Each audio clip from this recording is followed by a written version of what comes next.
Bagaimana jika kalian dipaksa untuk memanggil arwah yang sudah mati di sebuah panti asuhan yang sudah terbengkalai? Hai, kembali lagi bersama saya, Ede. Di video kali ini saya akan menceritakan alur film yang dibintangi oleh mantan kabogoh saya, yaitu Chelsea Islan. Yups, yaitu film Sebelum Iblis Menjemput ayat 2. Film ini menceritakan kelanjutan kisah Alpi dari film pertamanya. Alpi yang terpaksa harus kembali berhadapan dengan iblis. Apakah kali ini Alpi akan selamat? Bagaimana kisah dan keseruan film ini? Tonton video ini sampai habis. Dan jika kalian suka dengan channel ini, silahkan di-subscribe saja biar kami lebih semangat untuk menceritakan film-film lainnya. Tanpa berlama-lama, kita langsung saja ke pembahasannya. Cekisot.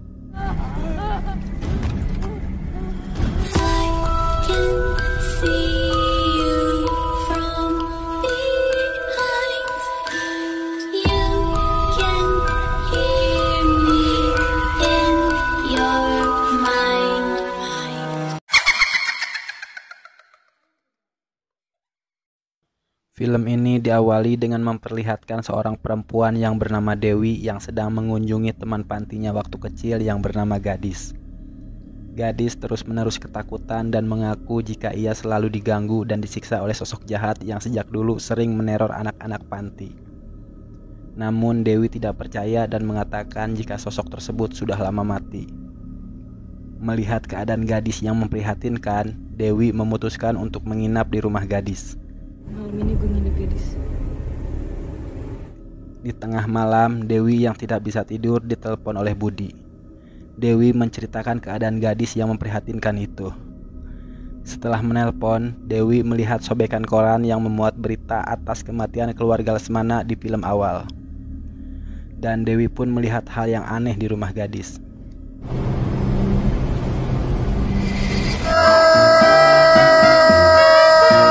Scene berpindah ke pagi hari, dan Gadis tidak melihat Dewi di dalam kamar. Gadis terus memanggil Dewi dan melihat tetesan darah dari atap rumahnya. Dan saat Gadis tanggah ke luhur, betapa rewasnya Gadis melihat Dewi sudah tewas disalib di atas rumahnya. Sontak saja Gadis langsung ngagoak dan film pun baru dimulai. Setelah Alfi dan Nara selamat dari teror iblis di film pertama, kini mereka tinggal di sebuah rumah susun di daerah Jakarta. Alpi masih saja dihantui rasa bersalah dan sering melihat hal-hal yang tidak wajar walaupun kejadian waktu itu sudah 2 tahun berlalu. Malam harinya Alpi tidak bisa tidur dan dia pun ngeherikan saklar lampu. Dan tiba-tiba dia mendengar suara dari belakang dan mengatakan, "Anak setan."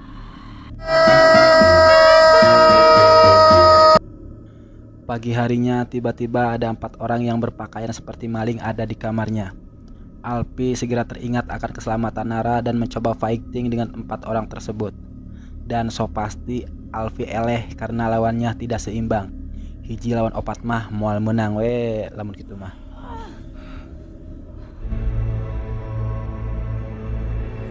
Alpi pun pingsan dan akhirnya Alpi dan Nara diculik oleh 4 orang itu dan dibawa ke sebuah bangunan bekas panti asuhan, yaitu Panti Asuhan Bahtera yang terletak di tengah hutan.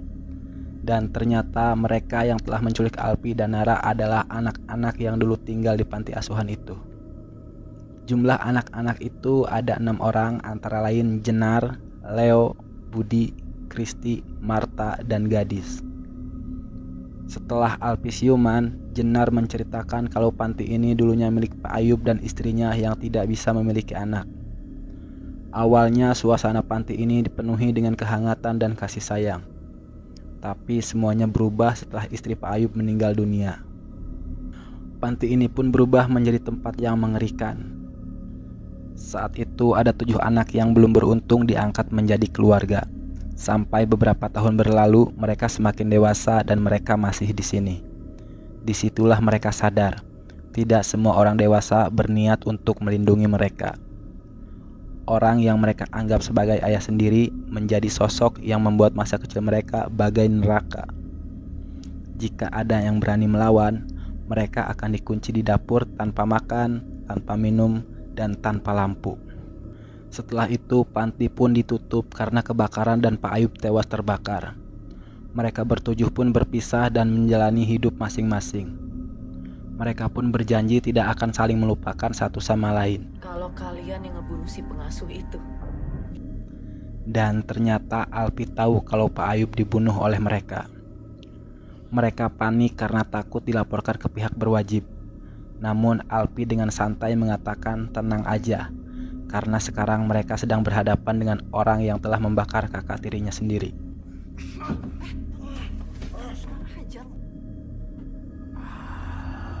Alpi berjalan mengelilingi setiap sudut panti itu dan melihat keadaan sekitar.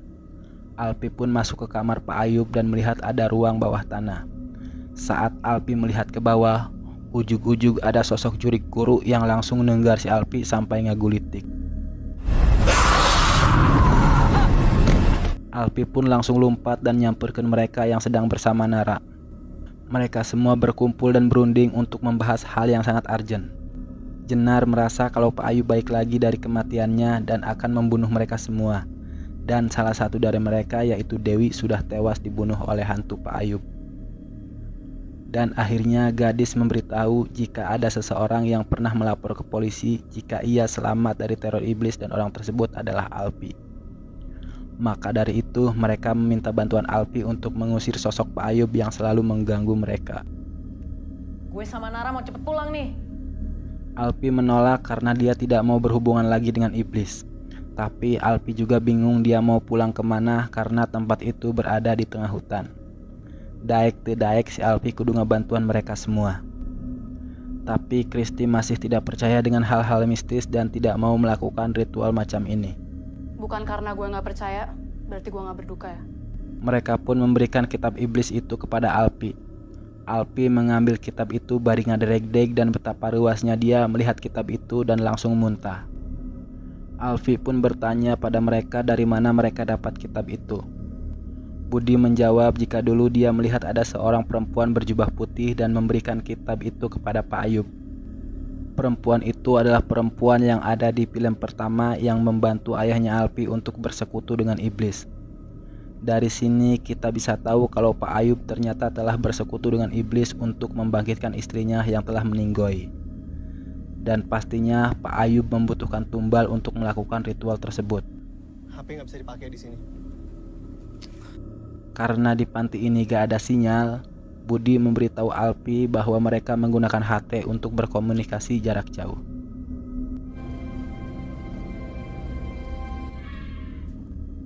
Setelah itu mereka pergi menuju dapur tempat paling seram menurut mereka. Dan di dapur terdapat pintu ruang bawah tanah. Kristi yang tidak percaya menolak untuk ikut turun ke bawah dan Alpi menitipkan Nara kepada Kristi.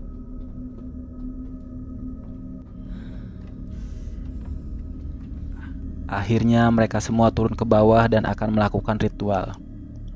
Marta menyuruh Alpi untuk membaca mantra yang ada di dalam kitab agar Pak Ayub bisa musnah. Mantra ini hanya bisa dibaca oleh orang yang pernah selamat dari teror iblis saja. Maka dari itu Alpi yang harus membaca mantra itu. Alpi pun membaca mantra itu dan ia melihat penglihatan jika dulu terlihat Pak Ayub yang sedang melakukan ritual dengan iblis yang bernama Molok untuk membangkitkan istrinya di ruang bawah tanah. Saat Pak Ayub sedang melakukan ritual, tiba-tiba 7 orang anak itu muncul dan mengambil taraje itu dan menyiramkan bensin ke tubuh Pak Ayub. Pak Ayub yang mengetahui kalau dia akan segera mati, segera membacakan mantra dan mengutuk mereka. Pak Ayub mengatakan kalau ia tidak akan melepaskan mereka sampai kapanpun dan kemudian Pak Ayub dibakar oleh mereka.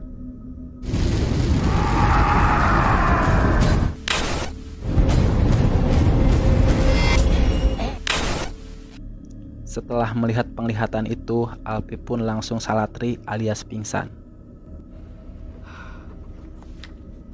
Setelah Alpi sadar, tiba-tiba bangku hiber dengan sendirinya dan berusaha menghantam orang-orang yang ada di sana. Kemudian gergaji besi berputar dengan sendirinya dan hampir saja mengenai mereka.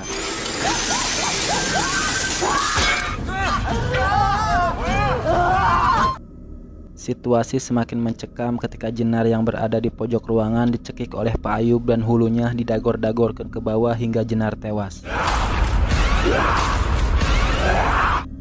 Kristi yang mendengar jeritan dari bawah segera mengambil pisau dan membuka pintu ruang bawah tanah itu. Dan tanpa mereka sadari, Pak Ayub keluar dan langsung masuk ke tubuh Kristi. Pintu pun langsung tertutup dan Taraje alias tangganya ambruk. Melihat hal itu, Nara langsung lompat dan nyumput di kamar dan menahan pintu kamar itu. Kristi yang dirasuki Pak Ayub terus mengejar Nara sampai dia gugurawilan di pintu untuk bisa masuk dan menyerang Nara. Alpi yang di bawah sangat khawatir kepada Nara dan berusaha untuk naik ke atas. Akhirnya Pak Ayub berhasil mendobrak pintu itu dan langsung mencari Nara yang nyumput di luhur lamari. Akhirnya Kristi berhasil menemukan Nara dan saat akan menyerang Nara, Alpi muncul dan langsung menghantam Kristi yang dirasuki Pak Ayub hingga tewas.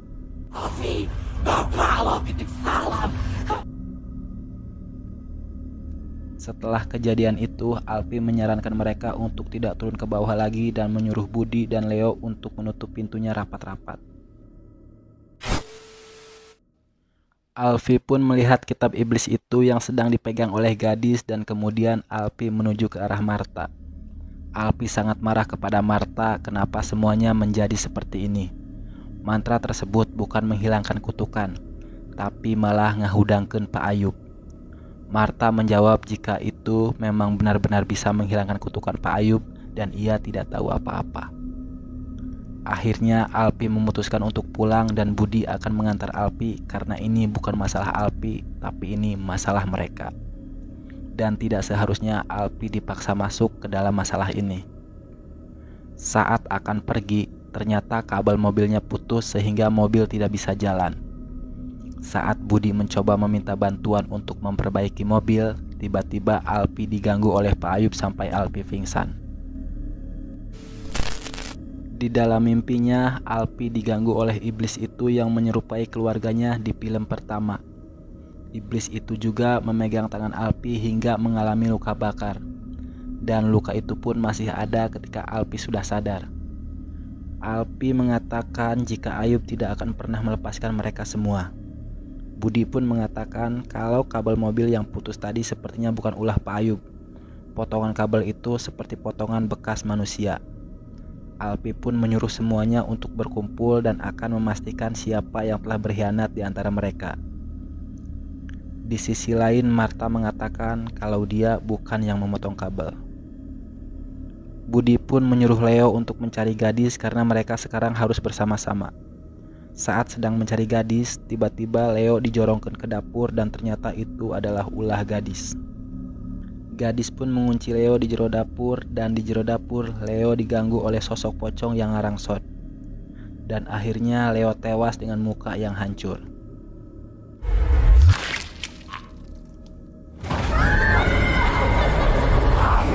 Alpi mulai menyadari bahwa gadis merupakan dalang dari semua ini. Ketika Alpi membuka kitab lagi, ia melihat sudah ada 4 darah yang menempel di kitab itu. Berarti sudah ada 4 orang yang mencoba memanggil Pak Ayub kembali ke alam dunia. Dan ternyata yang memanggil Pak Ayub adalah gadis. Tapi gadis hanya bisa memanggil Pak Ayub untuk sementara.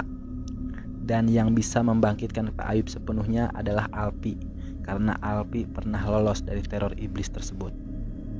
Gadis pun bersekutu dengan iblis dan akan membantu Pak Ayub. Hal ini dikarenakan gadis percaya jika Pak Ayub adalah orang baik. Pak Ayub sebenarnya memanggil Molok itu bertujuan agar ia dan istrinya serta anak-anaknya bisa berkumpul secara abadi di alam lain.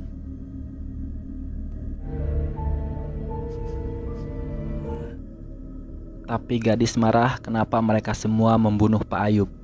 Dan sekarang gadis akan melanjutkan misi Pak Ayub, yaitu membunuh semuanya agar mereka semua bisa bersama-sama kembali di alam lain. Budi berusaha menyadarkan gadis jika semua ini salah. Budi pun segera membakar kitab itu di hadapan gadis. Karena gadis telah bersekutu dengan iblis, ia mendapatkan kekuatan dan ia segera membanting Budi dengan jarak jauh sampai Budi terpental ke dinding dan pingsan. Alfie yang melihat hal itu berusaha menyerang gadis. Gadis pun berniat melakukan hal yang sama kepada Alfie, tapi kekuatannya tidak bisa digunakan untuk melawan Alfie. Dan akhirnya si gadis erak sorangan bari gagaro teu ateul. Gadis yang terpojok karena ditindih Alfie segera melayangkan tubuh Budi ke arah Alfie hingga Alfie ditenggar oleh tubuh Budi. Martha menyuruh Nara untuk segera kabur dan Martha akan melawan gadis dengan skill pisau ala Master Chef. Tapi kita tahulah ya, Martha tidak punya kekuatan apa-apa dan akhirnya pisau itu menusuk dirinya sendiri. Dan tanpa gadis sadari, saat Martha sedang tertusuk, Martha mengambil kitab yang ada pada gadis. Dan akhirnya Martha disuntrungkan ke kamar bersama Alfie. Gadis segera mengambil damar dan ngagebotkeun damar itu di kamar sehingga kamar itu terbakar. Martha yang sedang sekarat meminta Alfie untuk menghentikan gadis dan menyuruhnya untuk membaca kitab itu dan akhirnya Martha meninggoy.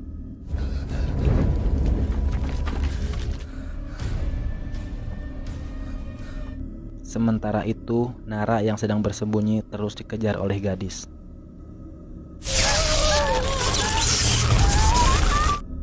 Dengan keadaan terdesak, akhirnya Alfie menemukan halaman yang mungkin saja halaman itu berisi mantra yang bisa melawan iblis itu dengan kekuatan yang keluar dari tangan di pembacanya.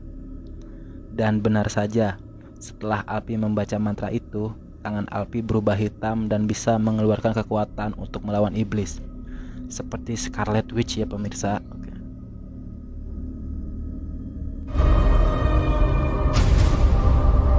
Alfie segera membawa Budi keluar dan menyuruhnya untuk segera memperbaiki mobil dan ia akan masuk ke dalam lagi untuk menyelamatkan Nara.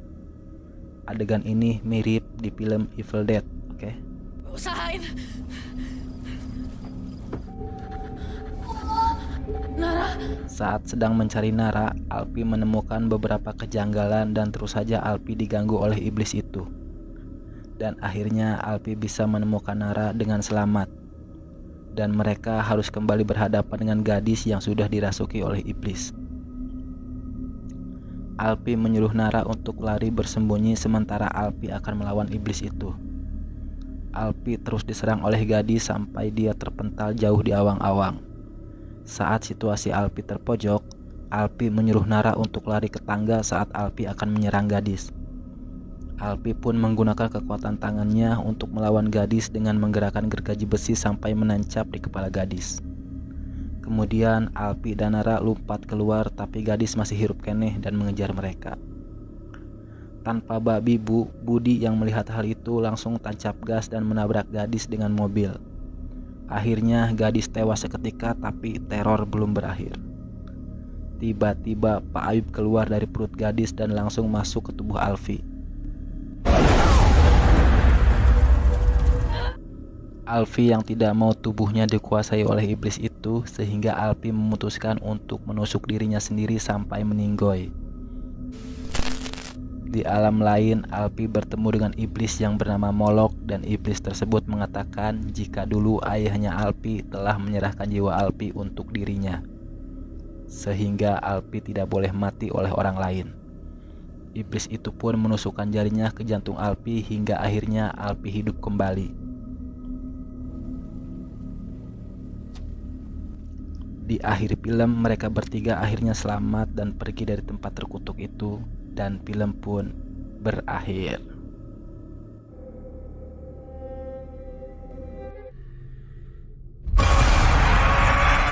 Dan itulah perjalanan Alfie dalam usahanya untuk memutuskan kutukan yang ada pada dirinya beserta teman-temannya walaupun harus memakan banyak jiwa. Apakah perjalanan Alfie dalam memutuskan kutukan iblis sudah selesai atau masih berlanjut? Pesan yang bisa kita ambil dari film ini, jangan pernah bersekutu dengan iblis karena itu hanya akan menyengsarakan kalian. Saya Ede, pamit undur diri. Terima kasih telah menonton video ini sampai habis. Sampai jumpa di video selanjutnya. Salam sehat selalu. Bye bye.